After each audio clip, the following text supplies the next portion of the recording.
Mga kabanlag, at nandito ulit ako sa trabaho ko po. Sa dati po trabaho sa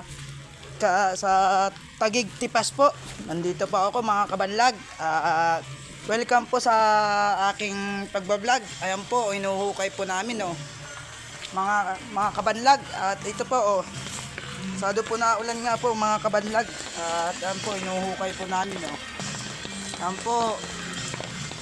Oh. Ayan po mga kabanlag, simula rito po ya kabanlag oh, doon sa kanto.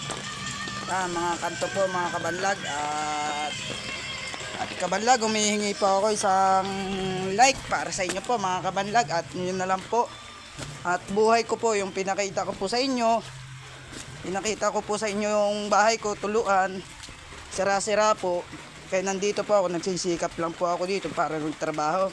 Sige po, iwan ko po ito sa pangalan ng Ama natin sa langit.